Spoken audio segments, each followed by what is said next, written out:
Satu, scope definition membantu mencegah creep scope, yaitu situasi di mana ruang lingkup proyek harus berkembang tanpa terkendali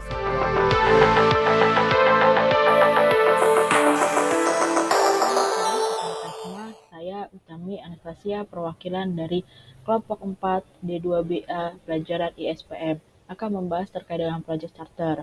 Di dalam video ini akan membahas terkait beberapa parameter umum yang terkait dengan project charter. Yang pertama adalah makna dari project charter, kemudian isi dari project charter, ketiga adalah apakah project charter itu sama dengan project management plan, dan yang keempat adalah mekanisme atau pembuatan dari project charter. Oke, yang pertama itu terkait dengan makna dari project charter. Seperti yang kita tahu bahwasanya project charter adalah dokumen formal yang memberikan otorisasi kepada project manager untuk menjalankan project. Tidak berhenti di situ saja, project charter juga merupakan bagian dari komitmen seorang project management atau project sponsor guna memastikan atau memprioritaskan project tersebut. Harapan dari project charter itu adalah menjadi dokumen formal yang dimana nantinya akan menyatakan target proyek dan kepada siapa otorisasi diberikan. Itu adalah makna dari project charter. Selanjutnya adalah isi dari project charter. Isi dari project charter yang pertama adalah objektif project. Di sini akan menjelaskan terkait dengan objektif apa saja terkait dengan proyek tersebut, kemudian manfaat, tujuan, dan semuanya itu akan dituangkan di dalam objektif proyek. Yang kedua adalah asumsi-asumsi terhadap proyek. Jadi di sini masing-masing PM kemudian timnya akan menjelaskan definisi atau asumsi yang akan mungkin timbul pada saat akan adanya proyek. Yang ketiga adalah target. Target berisikan tentang bagaimana proyek tersebut dapat dijalankan dengan baik sehingga target yang sudah ditentukan itu berjalan dengan baik. Dan kemudian adalah yang keempat adalah indikator kesuksesan dari proyek. Dan yang kelima adalah bisnis dokumen. Di dalam bisnis dokumen itu terdapat namanya justifikasi project. Di situ akan menjelaskan justifikasi jenis proyek tersebut dan dijelaskan dan disimpulkan, kemudian menjadi kesimpulan, dilanjutkan dengan input waktu, budget, dan resiko. Project management, project charter, apakah sama dengan project management plan? Jawabannya tidak sama.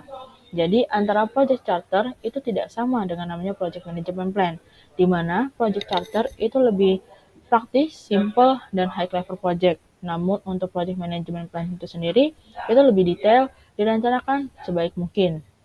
Jadi di sini cukup terlihat jelas ya bahwasanya project charter itu tidak sama dengan project management plan.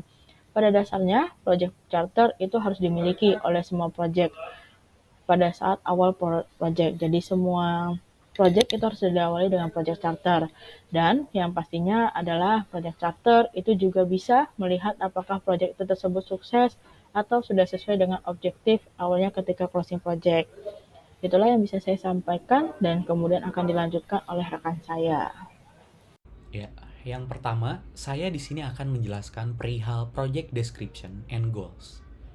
Jadi secara definisi umum, project description and goals itu adalah penjelasan singkat namun menyeluruh mengenai proyek yang akan dilaksanakan. Project description and goal ini mencakup latar belakang, tujuan, ruang lingkup, serta hasil yang diharapkan dari proyek tersebut.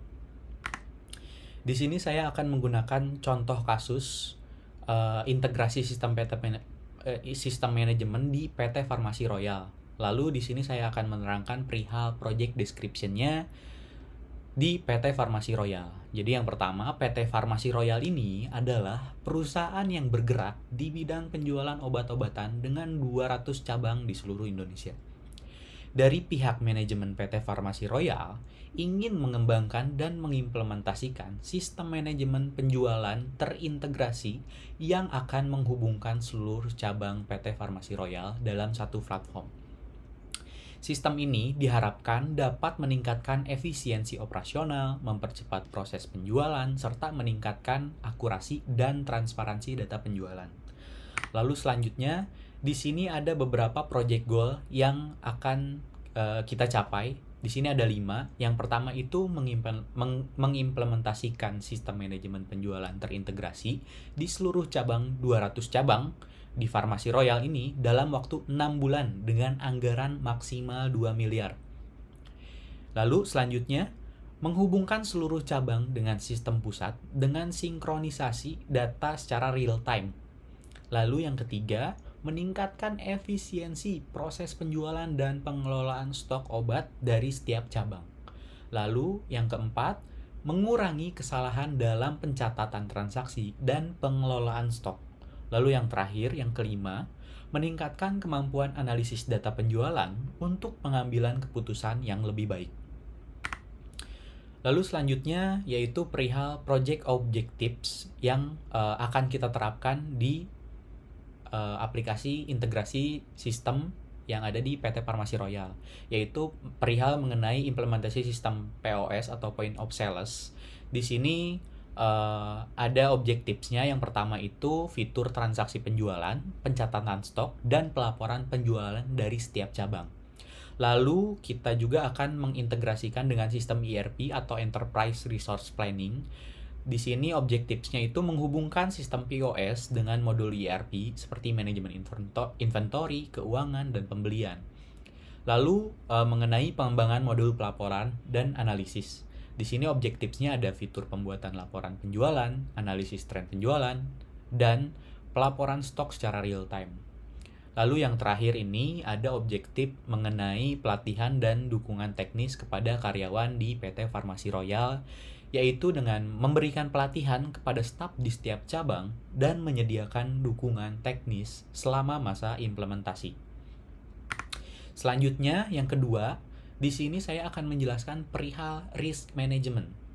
Jadi, secara definisi umum, risk management itu adalah proses identifikasi, analisis, dan respons terhadap resiko yang mungkin mempengaruhi proyek. Tujuannya adalah meminimalkan dampak negatif dan memaksimalkan peluang positif dalam proyek. Di sini terbagi menjadi beberapa risk. Yang pertama itu yaitu potensial risk. Jadi di potensial risk ini kita setelah menganalisis itu ada beberapa potensial risk yang kita dapatkan, yaitu yang pertama, keterlambatan implementasi. Risiko keterlambatan dalam implementasi di sistem seluruh cabang di PT Farmasi Royal ini, jadi kita membuat mitigasi yaitu membuat jadwal implementasi secara terperinci, melakukan monitoring progres secara rutin, dan menyediakan tim teknis yang cukup. Lalu yang kedua dari potensial risk ini adalah kendala teknis dan integrasi. Jadi risiko masalah teknis saat integrasi sistem POS dengan sistem ERP ini sudah pasti ada. Nah, mitigasi yang akan kita lakukan adalah melakukan uji coba integrasi secara menyeluruh sebelum implementasi penuh dan memastikan dukungan teknis dari vendor.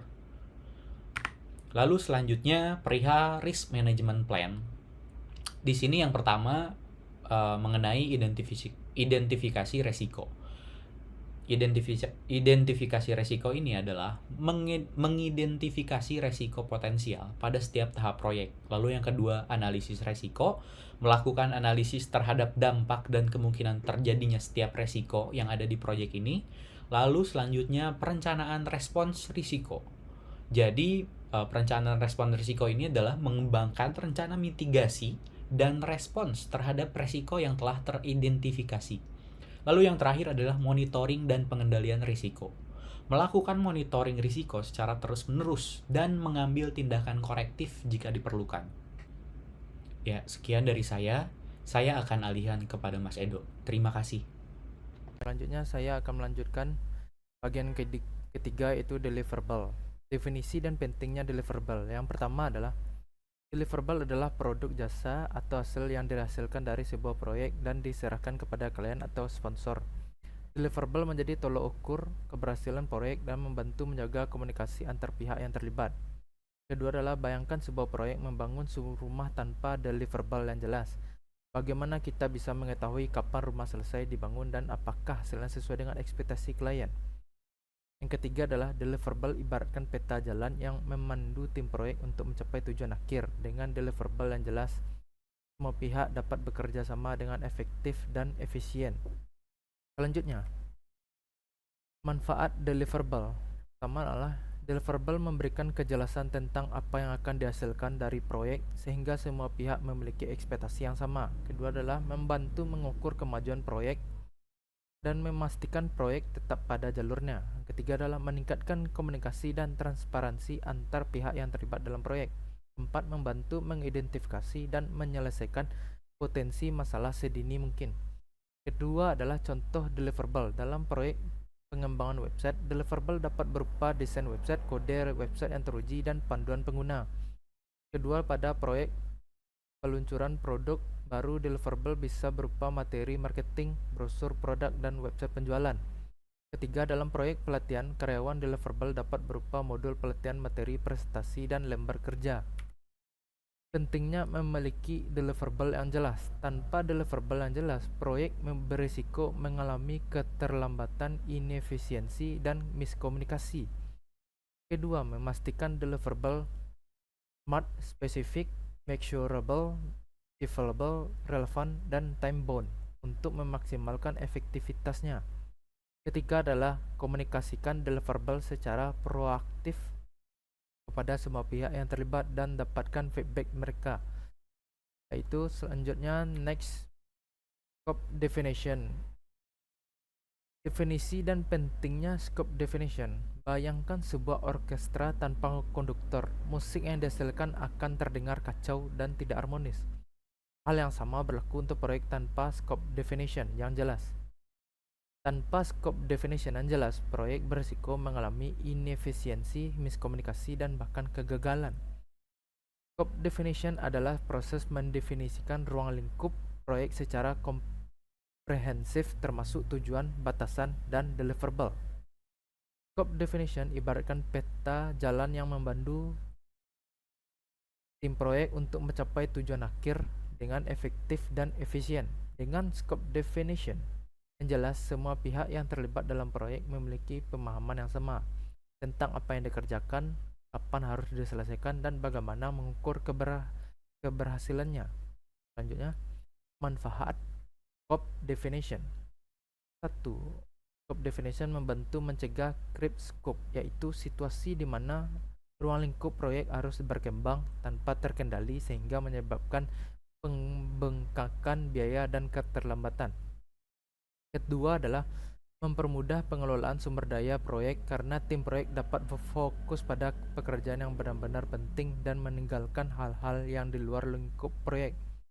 Ketiga adalah meningkatkan komunikasi dan kolaborasi antar pihak yang terlibat dalam proyek karena semua orang memiliki pemahaman yang sama tentang apa yang diharapkan dari mereka. Keempat adalah membantu mengelola risiko proyek karena potensi masalah dapat diidentifikasi dan diatasi sejak dini. Selanjutnya, scope definition. Contoh dari penerapan scope definition. Yang pertama adalah dalam proyek pembangunan rumah, scope definition dapat mencakup spesifikasi desain rumah, daftar material yang digunakan, dan jadwal penyelesaian proyek. Kedua adalah pada proyek pengembangan website. Scope definition bisa berupa daftar fitur website, desain user interface, dan kriteria penerimaan. Selanjutnya, penting memiliki scope definition. Tanpa scope definition yang jelas, proyek berisiko mengalami kegagalan karena tidak ada kejelasan tentang apa yang ingin dicapai dan bagaimana pencapaiannya. Kedua adalah scope definition harus fleksibel dan dapat diubah jika diperlukan. Namun perubahannya harus dilakukan dengan proses yang terkendali dan disepakati oleh semua pihak.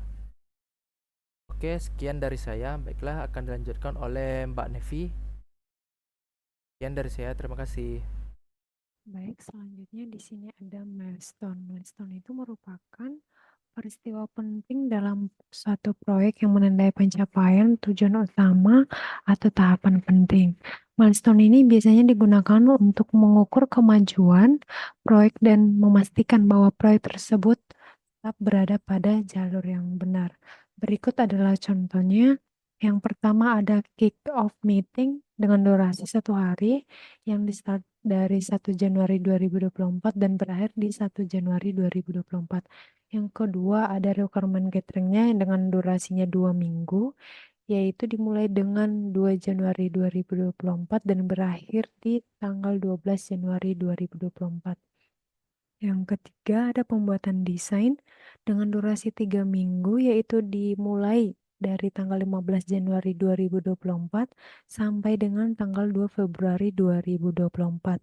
Yang keempat ada pengembangan dengan durasi 17 minggu dengan dimulai per tanggal 5 Februari 2024 sampai dengan 24 Mei 2024. Kemudian ada pengujian dengan durasi 2 minggu dengan dimulai dari tanggal 27 Mei 2024 sampai dengan tanggal 7 Juni 2024. Kemudian ada pelatihan pengguna dengan durasi 1 minggu yang dimulai dari tanggal 10 Juni 2024 sampai dengan 14 Juni 2024. Kemudian ada go live dari proyek tersebut dengan durasi 1 hari, yaitu hanya di tanggal 17 Juni 2024. Kemudian ada kegiatan terakhir yaitu evaluasi dengan durasi 1 minggu dimulai dari tanggal 24 Juni 2024 sampai dengan tanggal 28 Juni 2024. Kemudian di sini ada budget summary-nya, di mana budget summary ini merupakan ringkasan anggaran yang merinci estimasi biaya yang diperlukan untuk menyelesaikan suatu proyek. Budget summary-nya mencakup semua komponen biaya seperti yang tertulis pada slide berikut, yaitu untuk project manager dengan gaji 10 juta dengan durasi 6 bulan dengan total biaya 60 juta ribu rupiah. Kemudian yang kedua untuk sistem analis dengan gaji 6.500.000 dengan durasi 6 bulan dengan total biaya 39 juta. Untuk UI UX designer dengan gaji 6.500.000 dengan durasi 6 bulan, jadi totalnya ada sekitaran 39 juta. Kemudian ada untuk back end developer dengan penghasilan 7 juta dengan durasi 6 bulan, total biaya 42 juta. Kemudian untuk front end developer dengan penghasilan 7 juta dikali 6 bulan dengan total biaya 42 juta. Kemudian ada technical writer-nya dengan penghasilan 6.500.000 dikali 6 bulan dengan total biaya 39 juta. Kemudian yang terakhir untuk quality assurance, yaitu dengan penghasilan 6.500.000 dikali 6 bulan dengan total biaya 39 juta. Kemudian slide selanjutnya akan dijelaskan oleh rekan saya, yaitu Mbak Ika.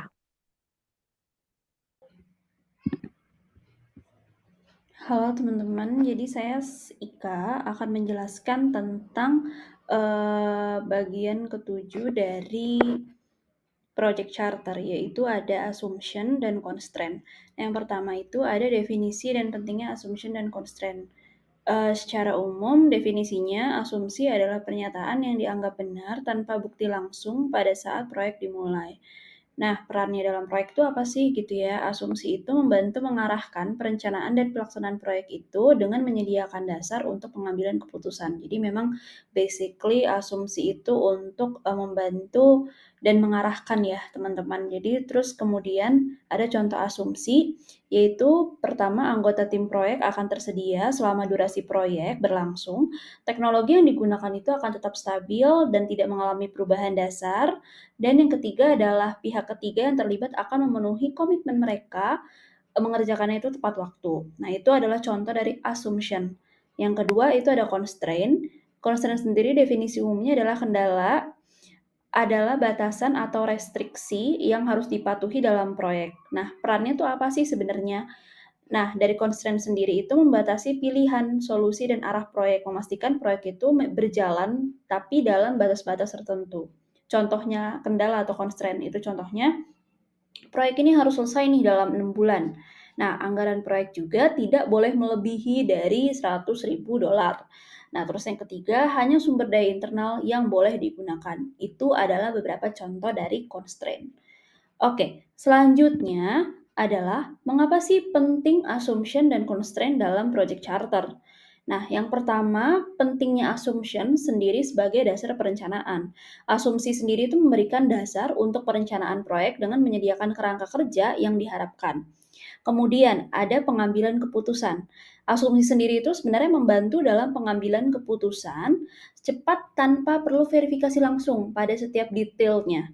Kemudian ada identifikasi resiko pastinya ya. Jadi dengan mendokumentasikan asumsi, tim proyek dapat mengidentifikasi potensi resiko yang mungkin muncul jika asumsi tersebut tidak valid gitu. Terus kemudian mengapa sih pentingnya constraint dalam project charter? Yaitu ada batasan dan fokus. Jadi kendala itu menetapkan batasan yang jelas untuk proyek, membantu menjaga fokusnya dan mencegah perluasan. Jadi ada scope-nya, ada scope creep namanya. Nah, kemudian yang kedua itu ada prioritas dan pengambilan keputusan. Jadi itu kendala sendiri itu membantu dalam menetapkan prioritas dan membuat keputusan tersebut terinformasi dalam manajemen proyek. Kemudian ada pengelolaan sumber daya. Jadi kendala itu membantu dalam alokasi sumber daya yang efektif dan efisien nantinya. Oke. Nah, dari contoh case study nih yang sebelumnya sudah dibahas gitu ya, case study tentang project PT Farmasi Royal, bagian asumsi dan constraint-nya adalah contoh-contohnya, asumsi sendiri pengadaan tidak mengalami masalah yang pertama. Terus sumber dayanya non-personil telah tersedia sesuai dengan spesifikasi proyek. Yang ketiga, sumber daya manusia memenuhi standar dan spesifikasi proyek. Yang keempat, tim proyek merupakan pegawai atau tim yang profesional dan berpengalaman dalam proyek sejenis. Kemudian struktur organisasi itu telah dibuat dan diterapkan. Dan yang keenam adalah stakeholder dan manajer proyek telah ditetapkan beserta anggota tim proyeknya. Nah, kemudian apa sih constraint-nya gitu ya? Nah, batasan-batasan dari proyek ini adalah proyek harus selesai sebelum Hari Kemerdekaan Indonesia. Oke, yang kedua adalah biaya tidak boleh lebih dari 50 juta, gitu ya. Oke, lanjut. Nah, ke bagian 8 sekarang nih, setelah assumption dan constraint, itu ada organization structure. Jadi sebenarnya apa sih definisinya gitu ya? Yang pertama adalah kerangka kerja yang mendefinisikan peran, tanggung jawab, dan jalur pelaporan untuk tim proyeknya. Nah, menguraikan bagaimana sih anggota tim akan bekerja sama untuk mencapai tujuan proyeknya gitu ya. Goals-nya tuh sama gitu, bareng-bareng. Ini bisa dilihat dari gambar, jadi seperti pohon ya, jadi ada turunannya gitu. Misalkan dari atasan sampai bawahannya gitu. Jadi kita tahu struktur organisasinya itu seperti apa. Oke, mengapa sih penting adanya organization structure dalam project charter? Gitu ya. Struktur organisasi yang efektif sangat penting untuk suksesan proyek karena membantu yang pertama ya, memastikan keseimbangan beban kerja. Jadi setiap anggota tim tuh memiliki tanggung jawabnya masing-masing nih guys, yang jelas dan dapat diukur atau namanya tuh KPI gitu ya. Terus adanya komunikasi yang jelas. Jadi anggota tim tuh tahu kepada siapa sih mereka tuh harus ngelapor gitu. PUK satunya siapa sih gitu ya. Terus dan bagaimana mendapatkan informasi yang mereka butuhkan dari siapa, dari mana gitu. Jadi jelas gitu ya. Terus yang ketiga ada pengambilan keputusan yang efisien. Ada proses yang jelas untuk membuat keputusan dan menyelesaikan konflik gitu ya. Terus yang keempat ada akuntabilitas, yaitu anggota tim tuh bertanggung jawab atas tindakan mereka sendiri gitu ya. Oke, kemudian komponen kunci dari organization structure tuh apa aja gitu ya. Ada yang pertama hierarki tim proyek. Menjelaskan bagaimana anggota tim itu diorganisasikan, termasuk peran dan tanggung jawabnya setiap anggota tim. Kemudian ada hubungan pelaporan, menggambarkan bagaimana si anggota tim itu melaporkan pekerjaannya dan kepada siapa mereka melapor. Kemudian yang ketiga ada komunikasi. Jadi menguraikan nih bagaimana informasi itu akan mengalir nih dalam tim proyek dan antara tim proyek tuh dengan pemangku kepentingan atau stakeholder gitu ya. Terus yang keempat adalah pengambilan keputusan, menjelaskan proses pengambilan keputusan dalam proyek termasuk siapa sih yang memiliki wewenang untuk membuat keputusan tertentu gitu. Dan bagaimana sih keputusan tersebut tuh disampaikan kepada seluruh timnya. Yang kemudian yang kelima nih adalah dokumentasi. Jadi menyertakan bagannya organisasi atau organisasi chart atau strukturnya yang memvisualisasikan struktur tim proyek dan hubungan antar anggota timnya. Oke, lanjut. Nah, ini contohnya, contoh case study bagian organisasi struktur project PT Farmasi Royal. Yang pertama itu ada Siti Noraika, itu saya sendiri ya sebagai project manager. Terus ada Arya Nahla sebagai project sponsor, ada Nevi A sebagai sistem analis, ada Lima Utami yaitu desainer, ada Edo Yulianto sebagai programmer. Itulah struktur organisasinya. Oke, lanjut. Yang terakhir itu ada definition authorization. Nah, definition authorization sendiri itu adalah persetujuan formal untuk memulai dan melanjutkan proyek. Persetujuan ini tuh diberikan oleh sponsor proyek yang biasanya adalah individu atau tim dengan otoritas yang mengalokasikan sumber daya dan membuat keputusan tentang proyek itu sendiri. Nah, authorization itu sendiri sebenarnya itu penting gitu ya, karena menandakan bahwa proyek ini tuh telah disetujui dan memiliki sumber daya yang diperlukan untuk dilanjutkan. Hal ini juga memberikan mandat kepada manajer proyek untuk membuat keputusan dan mengambil tindakan yang diperlukan untuk mencapai goals-nya proyek itu sendiri gitu. Lanjut, nah mengapa sih penting gitu ya? Yang pertama itu memastikan keselarasan. Memastikan bahwa semua stakeholder itu sepakat dengan tujuan, ruang lingkup, dan anggaran proyeknya. Terus memberikan kejelasan ya, otomatis ya, jadi harus jelas kepada manajer proyeknya tentang apa yang diharapkan dari stakeholdernya. Terus membantu mencegah masalahnya, jadi memang kan bisa aja ya masalah itu muncul di kemudian hari. Jadi kita mengidentifikasi potensi, resiko, dan hambatannya sejak dini. Yang selanjutnya adalah meningkatkan peluang keberhasilan. Ini meningkatkan peluang keberhasilan proyek dengan memastikan bahwa semua orang berada di halaman yang sama dan memiliki komitmen untuk tujuan sama, gitu. Oke, ini contohnya komponen kunci dari authorization itu ada 2, teman-teman. Ada 2, yaitu ada tanda tangan sponsor, itu penting ya untuk menunjukkan persetujuan resmi sponsor terhadap proyek tersebut. Dan yang kemudian adalah tanggal. Jadi tanggal ini juga untuk mencatat kapan sih otorisasi itu diberikan dan di-approve gitu. Nah, ini contohnya ada klien utamanya, ada project manager, ada approve-nya juga project sponsor. Ini ada tanggal-tanggalnya. Seperti itu. Oke, seperti itu presentasi dari tim kami, project management. Terima kasih atas perhatiannya. Apabila ada salah kata mohon dimaafkan. Oke, terima kasih teman-teman semuanya. Sampai